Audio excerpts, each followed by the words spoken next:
বাঁকুড়ার কতুলপুরের খবরে নজর রাখতেই হবে, কারণ পথ দুর্ঘটনায় এক ছাত্রীর মৃত্যু এবং তার মৃতদেহ আটকে রেখে বিক্ষোভ দেখানো হচ্ছে। দেখুন,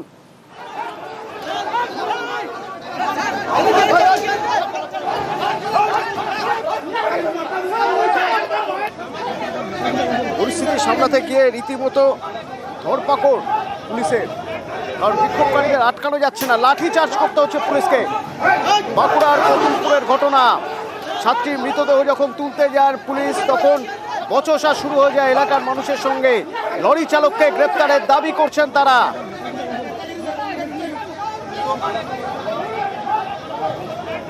প্রতিনিধি দেবব্রত আমার সঙ্গে ফোনে রয়েছেন। দেবব্রত, শুরু থেকে জানতে চাইবো এই জায়গায় দুর্ঘটনা, কেন মানুষের মধ্যে ক্ষোভ এই দুর্ঘটনা নিয়ে?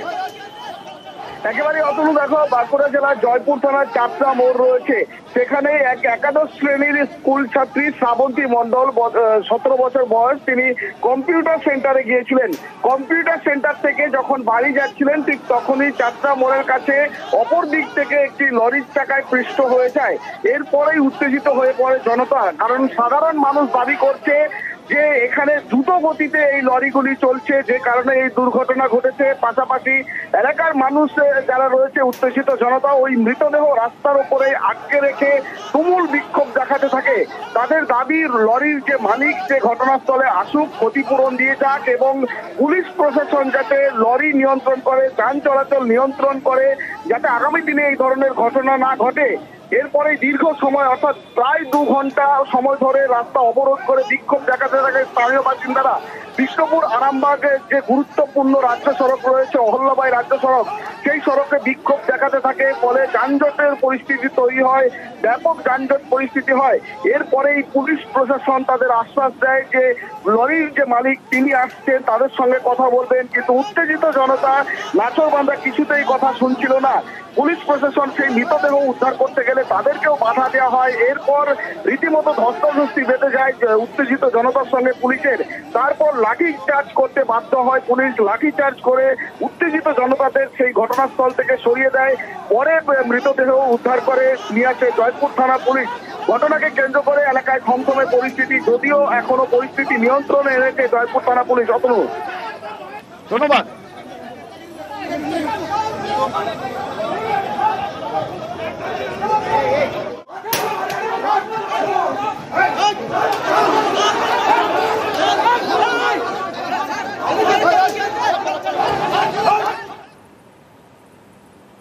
এবার স্বস্তির খবর। গতকালই আমরা জানিয়েছিলাম আপনাদের যে কেরলে বর্ষা প্রবেশ করে গিয়েছে, অর্থাৎ মনসুন সময়ের আগেই চলে এসেছে। উত্তরবঙ্গে হয়তো 7 দিন আগেই পৌঁছে যাবে। তো এরকম একটা জায়গায় দাঁড়িয়ে শহর ভিজল প্রাক বর্ষার বৃষ্টিতে। তাপমাত্রা নামলো অনেকটাই। এই বৃষ্টি চলবে, বৃষ্টির সঙ্গে ঝড় হলে কত কিলোমিটার বেগে ঝড় হবে, কতদিন চলবে এই বৃষ্টি, তাপমাত্রা আবার বাড়ার সম্ভাবনা রয়ে গেছে কি? বিশ্বজিৎ প্রতিনিধি আমার সঙ্গে সরাসরি রয়েছেন। বিশ্বজিৎ, কি বলছে হাওয়া অফিস?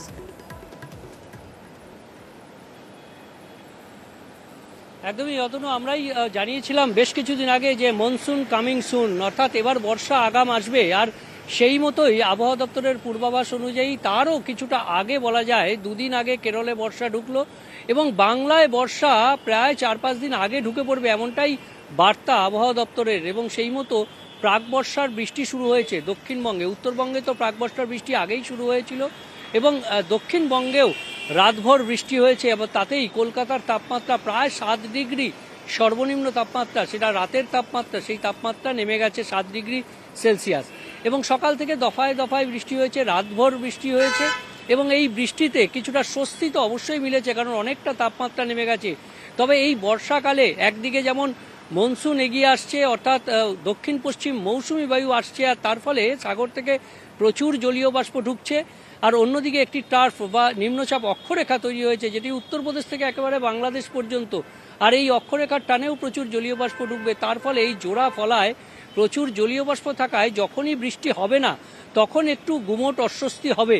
তবে বৃষ্টি হবে আগামী 4-5 দিন। দক্ষিণবঙ্গে বৃষ্টির সম্ভাবনা, বজ্রবিদ্যুৎ সহ বৃষ্টি মঙ্গলবার পর্যন্ত, বিক্ষিপ্তভাবে বজ্রবিদ্যুৎ সহ বৃষ্টি হবে। উত্তরবঙ্গে ভারী বৃষ্টি চলবে, ভারী বৃষ্টি থেকে অতি ভারী বৃষ্টির সতর্কতা রয়েছে। আজও আলিপুরদুয়ার, কোচবিহার, জলপাইগুড়িতে অতি ভারী বৃষ্টির সতর্কতা রয়েছে এবং ভারী বৃষ্টি চলবে দার্জিলিং, কালিম্পং, আলিপুরদুয়ার, কোচবিহার, জলপাইগুড়ি তো বটেই, উত্তর দিনাজপুর, দক্ষিণ দিনাজপুরেও এই ভারী বৃষ্টির সম্ভাবনা রয়েছে। তবে মালদাতেও আজ বিক্ষিপ্তভাবে বৃষ্টি হয়েছে। এবং একদিকে যেমন এই উইকেন্ড ভোটের উইকেন্ড, ঠিক তেমনই যে সব জায়গায় ভোট হয়ে গিয়েছে তারা তো চাইবেন এই সমুদ্র সৈকতে কাটাতে উইকেন্ডটা। তো উইকেন্ড যখন শুরু হয়ে যাচ্ছে এইরকম টিপটিপ বৃষ্টি নিয়ে সমুদ্র সৈকত সুন্দরবনের ছবিটা একবার দেখে নেওয়া যাক। পর্যটকদের জন্য সোনায় সোহাগা, তাপমাত্রা অনেকটাই কমেছে এবং তার সঙ্গে এরকম ঝিরঝিরে বৃষ্টি। সুন্দরবনের ছবির পাশাপাশি দীঘার ছবি দেখাচ্ছি আপনাদের, সেখান থেকে রয়েছেন আমার প্রতিনিধি পঙ্কজ। কদিন ধরে টেনশন ছিল দীঘায়, জলোচ্ছ্বাস যদি বাড়ে রেমালের প্রভাবে, তার জন্য হোটেলে বন্দী হয়ে থাকতে হয়েছে পর্যটকদের। এই উইকেন্ড তো অন্তত হোটেল মালিকদের জন্য স্বস্তি, অন্তত এখনো যে ছবি দেখা যাচ্ছে।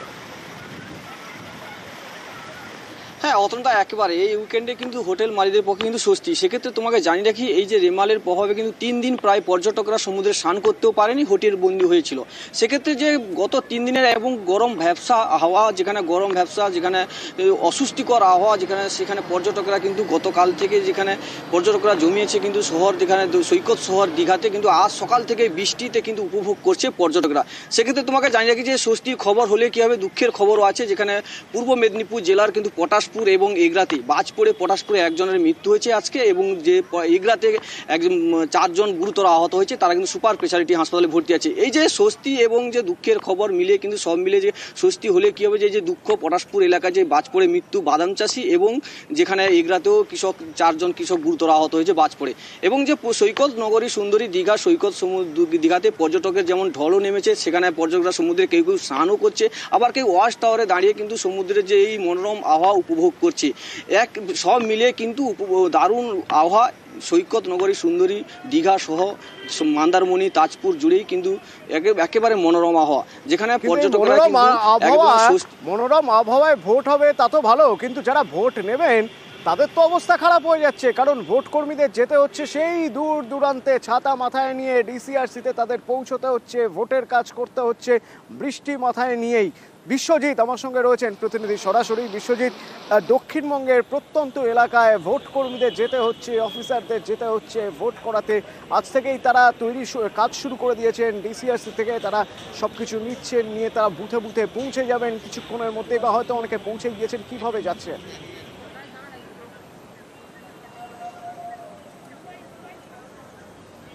হ্যাঁ দেখো, একটা সব থেকে বড় সমস্যা হয়ে দাঁড়িয়েছে যে সকাল থেকে যেভাবে বৃষ্টি হচ্ছে এই সমস্ত দক্ষিণ 24 পরগনা এই উপকূলীয় যে এলাকাগুলি রয়েছে, এবং সেই বৃষ্টির জেরে কিন্তু সকাল থেকে যে ছবিটা দেখতে পেলাম যে ভোট কর্মীরা কিন্তু ছাতা মাথায় দিয়ে, কেউ বা রেনকোট নিয়ে, বা কেউ ভিজে ভিজে তাদের যে ডিসিআরসি সেন্টার রয়েছে সেই সেন্টারে কিন্তু আস্তে আস্তে আসা শুরু করেছে।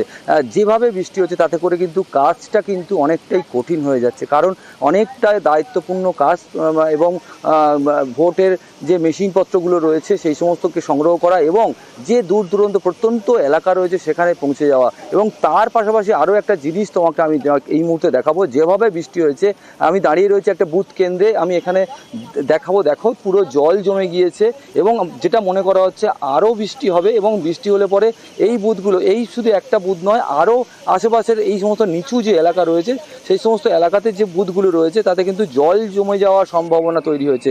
তাতে করে কিন্তু আগামীকাল যে শেষ দফায় নির্বাচন রয়েছে, সেই নির্বাচনে যে মানুষ ভোট দিতে যাবে তাতে করে কিন্তু এই জল মারিয়ে কিন্তু মানুষকে ভোট দিতে যে বেগ পেতে হচ্ছে তা নয়, আগামীকাল ভোট দিতে গেলেও বেগ পেতে হবে, চাপের মুখে পড়তে হবে। তার কারণ বৃষ্টিতে যদি জল জমে যায় বুথগুলোর সামনে তাহলে মুশকিলে পড়বে মানুষ।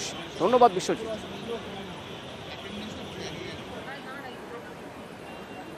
আসছি ছাতা পাতা নিয়ে, অনেক কষ্ট করে, তো মিস করা যাবে না, যে কোনো প্রকারে আসতে হবে। বেরিয়েছি 6টায়, বৃষ্টির জন্য একটু সমস্যা হচ্ছে। কোথাও বৃষ্টি হচ্ছে ঝিরঝিরে, কোথাও ঝমঝমিয়ে বৃষ্টি হচ্ছে। সেক্টর 5-এ এখন হালকা একটু রোদের দেখা মিলেছে। ওদিকে মেচেদা বাজারে পূর্ব মেদিনীপুরে জল থই থই অবস্থা, দেখুন একবার সেই ছবি।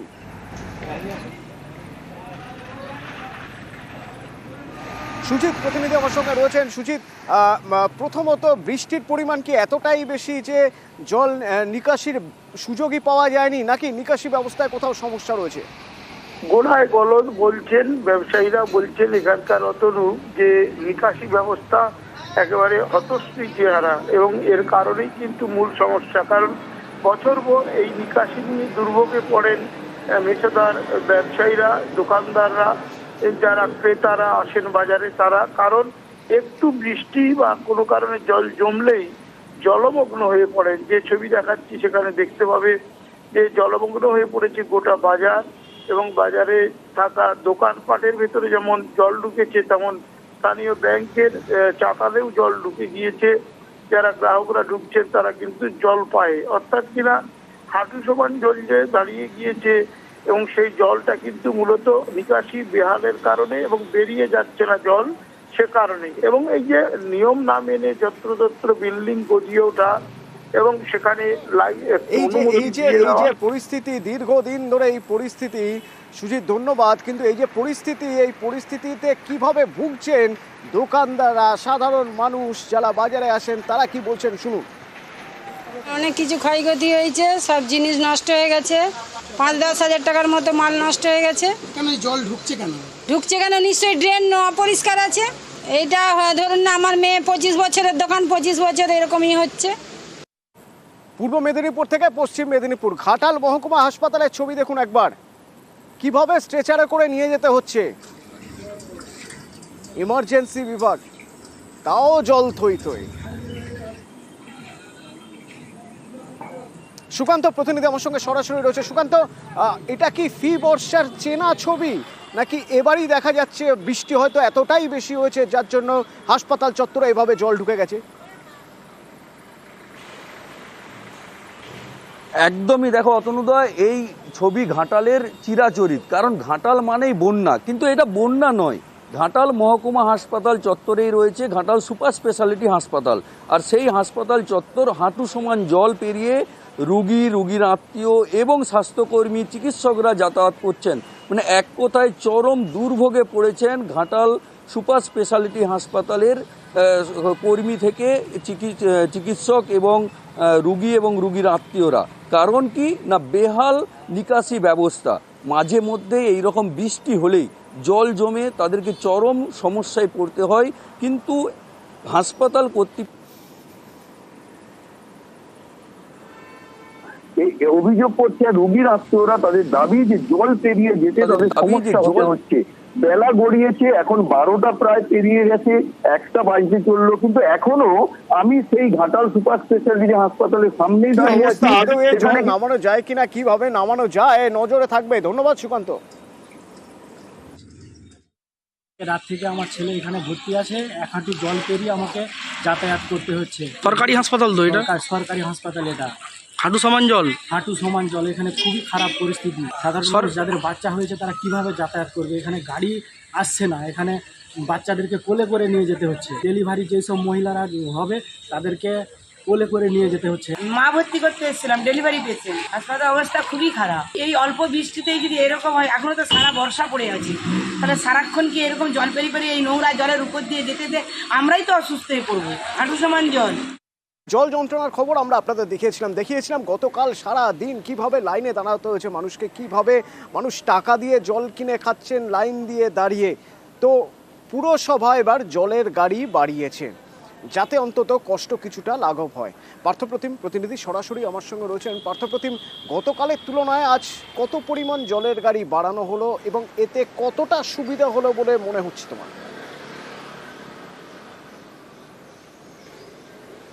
দেখো, তোমাকে জেনে রাখি, গতকাল যে সংখ্যায় গোটা শহরে বিভিন্ন ওয়ার্ডে যে সংখ্যায় জলের ট্যাঙ্ক দেওয়া হচ্ছিল তার থেকে বেশ কয়েকটি ট্যাঙ্কের সংখ্যা কিন্তু বাড়ানো হয়েছে, এবং এই মুহূর্তে যে সংখ্যাটা রয়েছে তার টার্গেট আরও, অর্থাৎ 43 থেকে 47টি ট্যাঙ্ক প্রত্যেকটি ওয়ার্ড পিছু যাতে একটি করে ট্যাঙ্ক পায় সেই টার্গেটই কিন্তু নিয়েছে পুরসভা। এবং তাতে কিছুটা হলেও কি চাহিদা কমছে? না, চাহিদা কমেনি। তবে কারণ আমরা দেখছি সকাল থেকে বিভিন্ন যেখানে জল বিক্রি হচ্ছে লম্বা লাইন আমরা দেখেছি সকাল থেকেই, যেভাবে যেই ছবিটা এর আগে আমরা দেখতাম বিভিন্ন স্কুল কলেজে ভর্তির সময় রাত জেগে মানুষজন দাঁড়িয়ে আছে, ঠিক তেমনি কিন্তু কাকভোর থেকে বিভিন্ন জায়গায় যেখানে জলের বিক্রি হচ্ছে সেখানে লম্বা লাইন দাঁড়িয়ে ঘন্টার পর ঘন্টা দাঁড়িয়ে সেখান থেকে তাদেরকে জল কিনতে হচ্ছে। এবং মেয়র এই কথা আজকে স্বীকারও করেছেন যে মানুষের সমস্যা হচ্ছে, এই সমস্যা সমাধানে তারা যথেষ্ট সচেতন, কিন্তু যেহেতু এই সমস্যা 1.5 থেকে 2 দিন সময় লাগবে এবং তারপর হয়তো পরিস্থিতি স্বাভাবিক হবে, অর্থাৎ 2রা জুনের মধ্যেই হয়তো পরিস্থিতি স্বাভাবিক হবে, এমনটাই কিন্তু আশ্বাস 2রা জুন ডেডলাইন মেয়র গৌতম দেব আগেও দিয়েছিলেন। 2রা জুনের মধ্যে এই সমস্যার সমাধান হয়ে যাবে, তিনি এখনো আশাবাদী। তবে ততদিন পর্যন্ত এছাড়া আর কোনো উপায় নেই। এই যে লাইন দিয়ে সকালবেলা থেকে জল আনতে হচ্ছে, তারপরে এর জন্য খরচাটাও বেশি হচ্ছে। এই যে এখন 100 টাকা দিয়ে জল কিনতে হচ্ছে, এটা তো এক্সট্রা বার্ডিং হয়ে যাচ্ছে। সকালবেলা থেকে লাইন দিতে হচ্ছে, যত তাড়াতাড়ি পারে যে ঠিকঠাক করলে পরে আমাদেরই সুবিধা হয় আর কি। কষ্ট তো হচ্ছে, সকালবেলা থেকে লাইন লাগাতে লাগছে, আধা ঘন্টা হয়ে গেল দাঁড়িয়ে আছি। জল নিতে হবে, জল নিব, তারপরে খাওয়া হবে। সমস্যা আর্থিক দিক দিয়ে হবেই, পেনশন হোল্ডার, আর্থিক দিক দিয়ে সমস্যা হবে না। ধূপগুড়িতে নতুন করে আতঙ্ক। ধূপগুড়ি, বানারহাট, নাগরাকাটা, চা মহল্লায় এতদিন পর্যন্ত টেনশন ছিল ডেঙ্গি নিয়ে এবং প্রশাসন চেষ্টা করছিল যে করেই হোক ডেঙ্গি আক্রান্তের সংখ্যা কমাতে হবে, ডেঙ্গি যাতে কেউ আক্রান্ত না হন সেদিকে নজর রাখতে হবে। এবার ম্যালেরিয়া, এখনো পর্যন্ত ম্যালেরিয়ায় এই অঞ্চল থেকে মোটামুটি কতজন মানুষের আক্রান্ত হওয়ার খবর পাওয়া গিয়েছে এবং প্রশাসন কিভাবে কাজ করছে, রকি প্রতিনিধি সরাসরি আমার সঙ্গে রয়েছেন। রকি,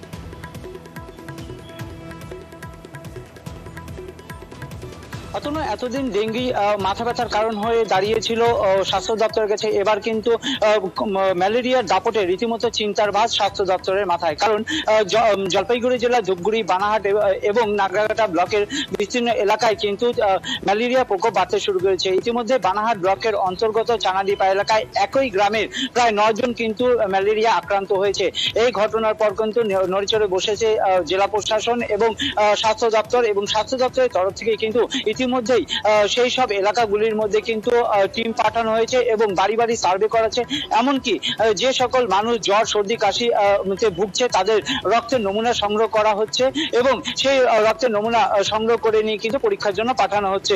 এক কথায় বলা চলে যেরকম ধূপগুড়ি এলাকার যে বিএমএইচ রয়েছে তিনি কিন্তু ইতিমধ্যেই সরজমিনে তদন্ত করতে গিয়েছেন এবং যে সকল জায়গায় এই আতঙ্ক ছড়িয়েছে এবং এই প্রভাব পড়েছে ম্যালেরিয়ার, সে সকল জায়গায় কিন্তু ভিজিট করছেন এবং সচেতনতামূলক প্রচার চালাচ্ছেন যাতে বাড়ির আশেপাশে নোংরা আবর্জনা বা কোনো জায়গায় বদ্ধভাবে জল না রাখে এলাকার মানুষ, নাহলে কিন্তু বিপদ বাড়তে পারে। এই যে স্বাস্থ্যকর্মীরা তারা কাজ করছেন, স্বাস্থ্যকর্মীরা বিভিন্ন বাড়ি বাড়ি গিয়ে মেডিকেল টিম তারা নমুনা সংগ্রহ করছেন রক্তের, এরকম 17খানা টিম তৈরি করা হয়েছে। তো এই স্বাস্থ্যকর্মীরা কি বলছেন একবার শুনবো, আর যারা আতঙ্কের মধ্যে রয়েছেন এলাকার মানুষ তাদের বক্তব্য শুনবো।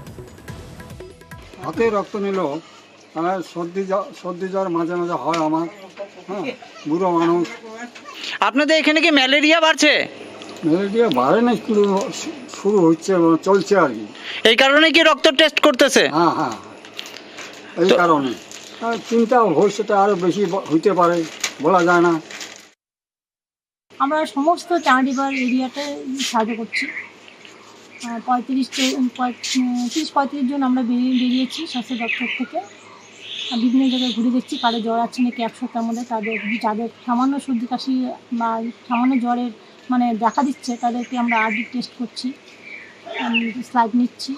এখন পর্যন্ত কতজন আক্রান্ত হয়েছে এখানে ম্যালেরিয়াতে? 9 জন। রকি, পঞ্চায়েত কি ব্যবস্থা নিচ্ছে?